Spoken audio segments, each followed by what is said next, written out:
नमस्कार, Bihar in shorts देख रहे हैं आप। मैं हूं आपके साथ अनिकेत कुमार। देखिए, इस वक्त की बड़ी खबर लोजपा खेमे से आई है, जहां कुछ महीने पहले लोजपा में टूट हुई थी। चिराग पासवान और चाचा पशुपति पारस में जो विवाद था कि लोजपा किसका, यानी कि बंगला किसका, बंगले को लेकर जो लड़ाई चल रही थी कि बंगला छाप किसका है।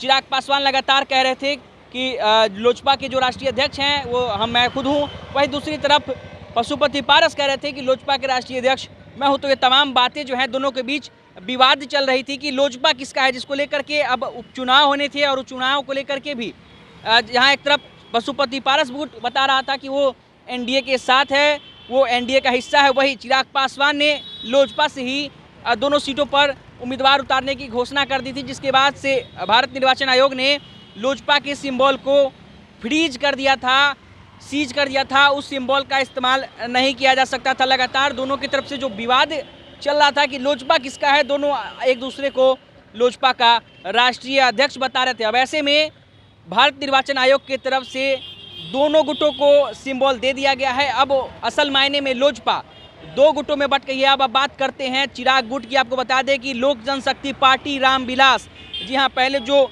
लोजपा हुआ करती थी अब दो गुटों में बट गई है। चिराग पासवान को जो पार्टी मिली है लोक जनशक्ति पार्टी रामविलास, उनका सिंबल अब हेलीकॉप्टर होगा। जी हाँ, जिस तरीके से पहले बंगला छाप हुआ करता था, अब वो सिंबल जो है हेलीकॉप्टर हो गया। वही दूसरे गुट यानी कि पशुपति पारस गुट की अगर बात कर ले तो उनको राष्ट्रीय लोक जनशक्ति पार्टी नाम दिया गया है, राष्ट्रीय लोक जनशक्ति पार्टी, और उनका जो सिंबल होगा वो सेविंग मशीन है। तो कहीं ना कहीं लोजपा अब दो गुटों में बट गई है। पूरी तरीके से जो विवाद था कहीं ना कहीं अब वो थोड़ा कम होगा, क्योंकि दोनों ही नेताओं को यानी कि चिराग पासवान को और पशुपति पारस को दोनों को जो है अलग अलग पार्टी मिल गया है। लोजपा नाम से ही दोनों की पार्टी रहेगी, मगर चिराग पासवान को जो पार्टी मिली है उस पार्टी का नाम होगा आपसे लोक जनशक्ति पार्टी रामविलास। वही दूसरी तरफ अगर पशुपति पारस की बात करें तो उनकी जो पार्टी होगी उस पार्टी का नाम है राष्ट्रीय लोक जनशक्ति पार्टी। आपको बता दें कि जिस तरीके से लोजपा का जो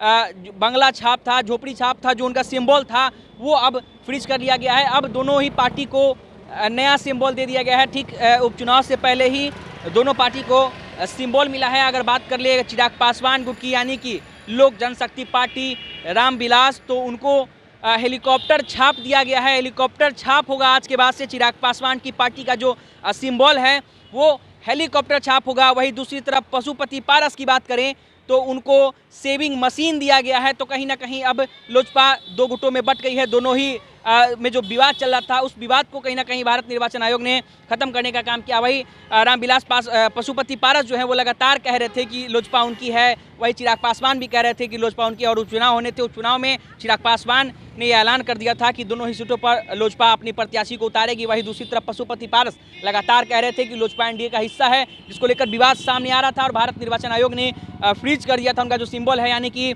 झोपड़ी छाप, जो बंगला छाप उनका सिंबल है, उसको कोई भी पार्टी इस्तेमाल नहीं कर सकती थी। अब ऐसे में दोनों को नया अपना अपना सिंबल मिल गया है। अब चिराग पासवान यानी कि लोक जनशक्ति पार्टी रामविलास को मिल गया है हेलीकॉप्टर छाप। वही दूसरी तरफ बात कर ले अगर राष्ट्रीय लोक जनशक्ति पार्टी यानी कि पशुपति पारस को, तो उनको मिल गया है सेविंग मशीन छाप, यानी लोजपा अब दो गुटों में बट गई है। अब दो लोजपा बिहार में राजनीति में दिखेगी। हम आगे भी तमाम अपडेट आपको देते रहेंगे। हमारे साथ बने रहे, हमारे चैनल को सब्सक्राइब कर ले, फेसबुक पेज को लाइक कर, इस वीडियो को ज़्यादा से ज़्यादा शेयर करें। धन्यवाद।